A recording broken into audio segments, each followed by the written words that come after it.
ప్రపంచంలోని తెలుగు వారందరికీ నమస్కారం. రూపా కీప్ స్మైలింగ్ ఛానల్ కు స్వాగతం.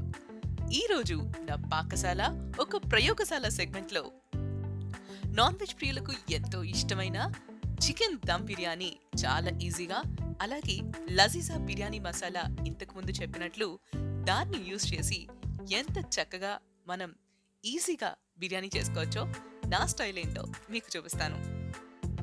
ఇంకెందుకు ఆలస్యం, వచ్చేయండి నా పాకశాలలోకి. ముందుగా ఇలా పెద్ద సైజ్ ఆనియన్స్ 2 లేదా 3 తీసుకొని వాటిని చక్కగా ఇలా నిలువుగా కట్ చేసుకున్న తర్వాత ఒక బాండ్లీలో ఆయిల్ పోసుకొని డీప్ ఫ్రై చేసుకుందాం ఆనియన్స్ ని. మీకు తెలిసిందే బ్రౌన్ ఆనియన్స్ చేసుకోవడానికి ఇదంతా. ఇక ఇప్పుడు మీరు వీడియోలో చూస్తున్నారు కదా, ఇలా చికెన్ బిర్యానీ చేయడానికి మాత్రం నేను ఖచ్చితంగా డన్స్ నుంచి ఇలా థైస్ తీసుకొచ్చి వాటిపైన ఉన్న లేయర్ ని తీసేసి చక్కగా కట్ చేసి ఘాట్లు పెట్టి మ్యారినేషన్ కి రెడీగా పెట్టుకుంటాను. ఇలా థైస్ తీసుకోవడం వల్ల మనం చికెన్ బిర్యానీ ఎంజాయ్ చేసేటప్పుడు చికెన్ ఫ్లష్ ఎక్కువగా ఉంటుంది అండ్ బోన్ కంటెంట్ తక్కువగా ఉంటూ వాటి టేస్ట్ కూడా చాలా బాగుంటుంది. అలా కాకుండా పూర్తిగా లెగ్స్ లేదా వింగ్స్ లో మనకి ఎక్కువ ఎంజాయ్ చేయలేం చికెన్ని. మీరేమంటారు? సరే, మొత్తానికి ఇలా థైస్ కి ఉన్న ఆ పై ఫ్లెష్ ని తీయడానికి కొంచెం కష్టపడినా అలా ఘాట్లు పెట్టినప్పుడు ఆ ఫ్లేవర్ ఏదైతే ఉంటుందో అది పూర్తిగా దిగి చాలా చాలా చాలా టేస్టీగా ఉంటుంది. ఇలా ఒక పక్క చికెన్ థైస్ చక్కగా ఘాట్లు పెట్టి మ్యారినేషన్ కి రెడీగా ఉంటే, ఇంకో పక్క ఇలా బ్రౌన్ ఆనియన్స్ నూనెలో చక్కగా ఫ్రై అయ్యి రెడీ అయిపోయినాయి తీసేయడానికి. ఇంకొక వాయ ఆనియన్స్ ని ఫ్రై చేసే లోపు నేను ప్యారలల్ గా చక్కగా పుదీనా కడిగి కట్ చేసి పెట్టుకున్నాను, టమాటాలు కట్ చేశాను, ఇంకా పెరుగు రెడీగా ఉంచాను, ఇంకా మసాలా దినుసులన్నీ మ్యారినేషన్ కి సిద్ధంగా ఉంచాను. అండ్ ఇదిగోండి లజీజా బిర్యానీ మసాలా. ఏంటి రూపా, నువ్వేమైనా అంబాసిడర్లా తయారవుతున్నావా, దాన్ని వదలవా అని అంటున్నారా? ఏం చెప్తానండి, అసలు అంత బాగా అలవాటైపోయిందంటే ఇంకా ఆ మసాలాని నేను తందూరి మసాలాతో సహా మీకు చూపించాను కదా, చాలా వెరైటీస్ ట్రై చేస్తున్నాను. సో మీరు కూడా ఒక్కసారి లజీజా బిర్యానీ మసాలా కూడా ట్రై చేయండి. ఇప్పుడు మ్యారినేషన్లోకి వెళ్ళిపోదాం. చికెన్ బిర్యానీ చేయడానికి నేను యూజ్ చేస్తున్న ఈ కడాయి అయితే చెప్పాల్సిందే, ఎందుకంటే ఇది నేను మొన్న ఇండియా నుంచి వచ్చినప్పుడు మా అత్తయ్య వాళ్ళ ఇంటి నుంచి తెచ్చుకున్నానండి. నిజంగా పర్ఫెక్ట్ బిర్యానీ కడాయి ఇది. సో ఎనీవేస్, ఈ కడాయిలో ముందుగా మనం కట్ చేసి పెట్టుకున్న చికెన్ థైస్ ని ఒక లేయర్లా చక్కగా పరిచి పెట్టుకున్న తర్వాత వరుసగా పసుపు, కారం, ఉప్పు, అల్లం వెల్లుల్లి పేస్ట్ అండ్ అలాగే బిర్యానీ మసాలా, దాంతోపాటే లవంగం, చెక్క, ఇలాచి, బిర్యానీ ఆకు అండ్ ఇంకా మరాఠీ మొగ్గ, ఫ్రై చేసి పెట్టుకున్న బ్రౌన్ ఆనియన్స్ ని కొన్ని మాత్రమే ఇందులో వేసుకున్నాం. అండ్ ఆ తర్వాత పుదీనా, అలాగే పచ్చిమిర్చి అన్నీ కూడా కొంచెం కొంచెం వేస్తున్నానండి. టమాటాలు మాత్రం కట్ చేసినవన్నీ అందులో వేసేయడమే. ఇక ఇప్పుడు మ్యారినేషన్ కోసం కొంచెం ఎక్కువగా పెరుగు, అలాగే కొంచెం నిమ్మకాయని స్క్వీజ్ చేసి వేసుకుంటున్నాను. అండ్ ఇందులో పెరుగు ఎక్కువగా వేసుకోవడం వల్ల జ్యూసీ టెక్స్చర్ని, గ్రేవీ కన్సిస్టెన్సీని మెయింటైన్ చేయడానికి చక్కగా వీలవుతుంది.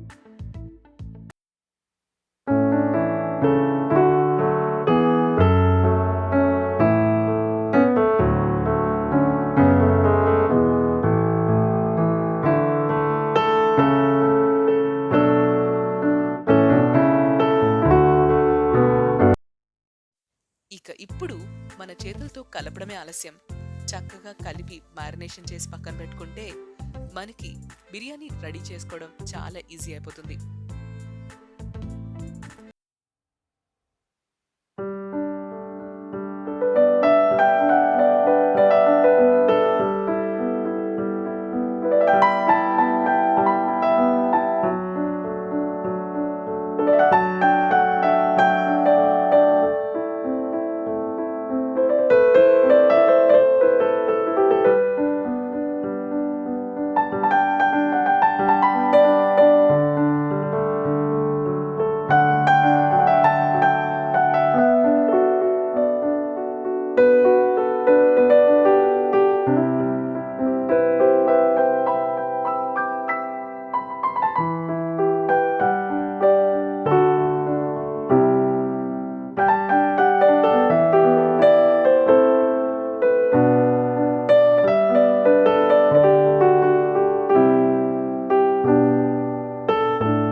పుదీనా ఇంకా ఉల్లిపాయ సిద్ధంగా ఉంది. అండ్ అలాగే నేను కొంచెం ఫుడ్ కలర్ని యూజ్ చేసి అందులో పాలు కలిపి బాగా మిక్స్ చేసుకొని అది కూడా లేయర్స్లో వేసుకోవడానికి కలర్ఫుల్గా కనిపించడానికి రెడీగా పెట్టుకున్నానండి. ఇప్పుడు చాలా ఈజీగా చికెన్ మీద వరుసగా వార్చుకున్న రైస్, నెయ్యి,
అస్సలు వెనక్కి చూడకుండా 25 మినిట్స్ లో హీట్ మీద ఇలా కంటిన్యూస్గా ఉడకనిస్తే ఈజీగా బిర్యానీ రెడీ అయిపోతుందండి.